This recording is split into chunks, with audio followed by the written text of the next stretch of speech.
여러분 반갑습니다. 횃불공동체 성경 공부 오늘은 34번째 시간이고요. 오늘은 창세기 35장 말씀을 같이 한번 공부해 보도록 하겠습니다.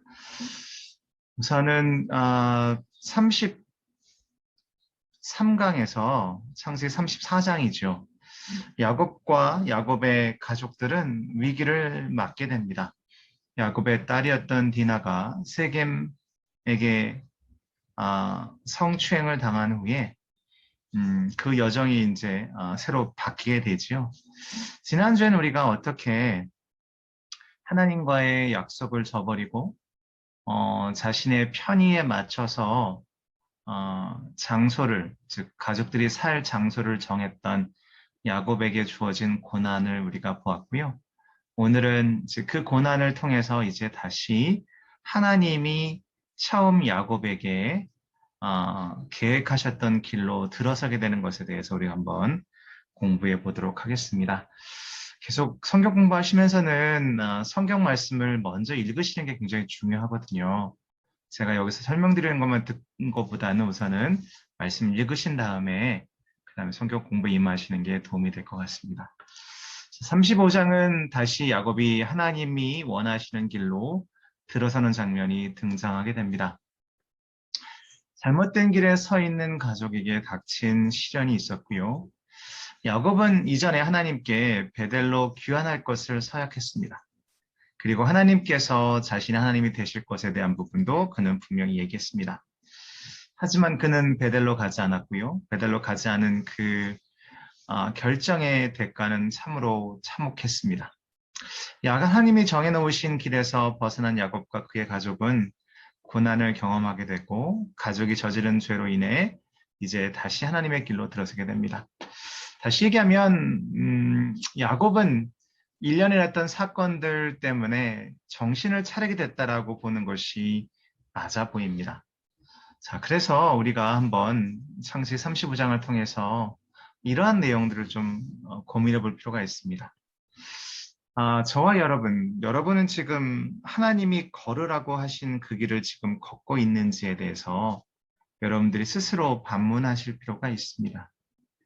과연 나는 지금 하나님이 나에게 걷기를 원하시는 길을 걷고 있는지, 아니면 그 길이 너무나도 험난하고 힘들어서 지금 다른 길을 모색하고 있지 않은지, 또 하나님께서 나에게 주신 길이 지금 나의 길과 내가 생각했던 길과 자꾸 부딪혀 올 때 나는 하나님의 길을 걷기보다는 내가 원하고 내가 바라는 길을 걷고 있지 않는지 살펴볼 필요가 있습니다.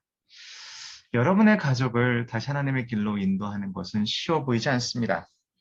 또한 여러분 자신을 하나님의 길로 인도하는 것도 쉬워 보이지 않습니다. 지금 이렇게 말씀드린 이유는 뭐냐면 야곱은 하나님과의 그 극적인 만남, 즉 가장 인생의 밑바닥에서 만나신 하나님을 지금 배신하였고요. 그 이후에 하나님께서 계속해서 야곱과 인내하시면서 야곱을 에서의 그 칼날에서도 피하게 하셨는데 여전히 그는 그 길을 가고 있지 않다라는 겁니다. 다시 얘기하면 이것이 여러분 가족에게는 하나의 도전이 되는 거죠. 여러분 지금 어느 길을 걷고 있냐는 겁니다. 여러분은 세상의 길을 걷고 있는지, 아니면 세상의 길은 좀 아니더라도 내 자신이 정해놓은 길을 걷고 있는지, 아니면 하나님께서 나에게 걸으라고 하신 그 길을 걷고 있는지, 여러분 스스로가 한번 자문하시고 그 답을 찾으시길 바랍니다. 말씀 보시면 이렇게 나와 있습니다. 하나님이 야곱에게 말씀하셨다. 어서 베델로 올라가 거기에 살아라. 거기가 원래 베델에 살아야 될 이유가 과히 있었다는 거죠. 내가 너의 형 에서 앞에서 피해 도망칠 때 이 부분이 중요한 얘기입니다. 우리가 하나님이 필요할 때는 늘 하나님 함께 바짝 엎드렸다가 하나님이 필요하지 않다라고 느껴질 때 내 자신이 스스로 쓸 수 있다고 생각하는 자만과 착각에 빠지게 될 때 하나님을 멀리하게 되죠. 여러 가지 핑계는 있겠습니다만은 너에게 나타난 그 하나님께 제단을 쌓아서 바치라라고 되어 있습니다. 야곱은 그래서 하나님의 명령에 순종하기 위해서 야곱은 자기의 가족과 자기가 거느리고 있는 모든 사람에게 명령을 내립니다. 이전에 우리가 34장에서 보았던 그 약간 나약한 모습의 야곱이 아니라 이제 가족을 다시 한번 추스리는 그러한 야곱의 모습이 등장하게 되죠. 그러면서 그가 처음 얘기했던 것은 너희가 가지고 있는 이방 신상들을 다 버려라. 네. 그의 사랑하는 아내도 그런 이방 신상들이 있잖아요. 그래서 우선 첫 번째 우상 숭배를 버려라. 두 번째는 몸을 깨끗이 씻어라. 정결을 얘기하는 거예요. 옷을 갈아입어라. 이것은 성결을 상징하는 겁니다. 이제 우리는 이곳을 떠나서 이런 죄악의 도시를 떠나서 우리는 베델로 올라간다. 하나님이 함께 하시는 곳으로 올라간다. 거기에다 나는 내가 고생할 때 나의 간구를 들어주시고 내가 가는 길 어디에서나 나와 함께 다니시면서 보살펴 주신 그 하나님께 제단을 쌓아서 바치고자 한다. 그들은 잘 가지고 있는 모든 이방 신상과 귀에 걸고 있는 귀걸이를 야곱에게 가져왔다. 야곱은 그것들을 세겜 근처 상수의 나무 밑에 묻었다라고 되어 있습니다. 고통이 다 나쁜 것은 아닌 것처럼 보여집니다. 왜냐하면 고통을 통해서 우리는 앞으로 나아갈 수 있는 어떤 동력을 얻기도 합니다. 야곱의 아들들은 여동생 사건으로 살인을 저지르게 되고요. 그들은 두려움에 떨고 있었습니다. 야곱이 특히 그랬죠. 왜냐하면 이 살인의 대가를 그들이 치를 수 있겠다라는 어떤 그러한 두려움이 있었습니다. 야곱이 나서서 이제 행동을 시작하면서 새롭게 명령을 내리게 되죠. 하나님은 때로 그분의 뜻을 말씀을 통해서 우리에게 전달하기도 하시고 성령 하나님을 통해서 우리에게 지혜 말씀 주시고 강권의 말씀 주시고 성령의 감화 감동을 통해서 우리에게 새로운 길을 보여주기도 하고요. 때로 고난과 고통을 통해 우리로 하여금 하나님의 사랑의 채찍질을 통해서 우리가 바뀌는 것을 보게 됩니다. 자, 그래서 야곱이 이제 새로운 이름, 진짜 그가 처음 받았던 이스라엘 이름으로 받게 됩니다. 내 이름이 야곱이지만 이제는 너는 야곱 이스라엘이 될 것이다 하시며 그를 이스라엘로 부르셨다. 그리고서 하나님은 그에게 말씀하셨다. 나는 전능한 하나님이다. 너는 많은 자녀를 낳고 번성하라. 너는 많은 민족의 조상이 될 것이며 내 후손 가운데서 여러 왕들이 나올 것이다. 내가 아브라함과 이삭에게 준 땅을 너에게 주고 그 후에는 내 후손들에게 그 땅을 주겠다. 그리고 하나님은 그것을 떠나셨다고 되어 있습니다. 그래서 야곱은 하나님이 자기와 말씀하시던 곳에 돌기둥을 세우고 기둥은 매우 중요한 상징입니다. 어떤 신앙의 그런 표범이 된다고 볼 수 있겠죠. 그 위에 포도주와 기름 부어 성별하고 성별하는 것은 따로 들이미는 걸 얘기하는 거죠. 그것을 매우 하나님이 함께 하셨던 것으로 여기고 생각한다는 겁니다. 그것을 베들이라고 불렀다라고 되어 있습니다. 여러분 어떠신가요? 네, 야곱이 이제 정신을 차린 것처럼 보이죠. 하나의 명령, 어서 베델로 올라가 거기에 살아라. 우리는 그러한 명령을 받을 때 과연 하나님께 순종하는지 살펴볼 것이고요. 야곱은 그래서 신상을 버려라. 우상숭배죠. 정결함, 몸을 깨끗이 씻고 옷을 갈아입어라. 이방인의 옷이 아니라 정말 하나님 앞에 순전한 마음으로 나오는 것을 얘기합니다. 그리고 이제 우리는 이곳을 떠나서 하나님의 약속의 땅으로 간다 라고 얘기하는 거죠. 그리고 거기서 할 일은 가장 먼저 하나님께 경배와 찬양. 우리도 우리의 삶에서 우상 숭배를 없애고 늘 하나님 앞에 정결한 마음으로 따르드리는 믿음을 가지고 하나님께서 우리에게 명령하신 곳에 우리가 거하게 되면 그것이 우리의 영적인 장소이든 어떤 우리의 교회이든지 간에 그리고 그 안에서 온전한 경배와 찬양이 올려지게 되면 하나님께서 우리를 축복하실 줄로 믿습니다. 자, 35장을 통해서 우리가 배우는 교훈, 야곱의 결정을 통해서 배우는 교훈은 뭐냐면요. 우선 순종이 주는 유익이 있습니다.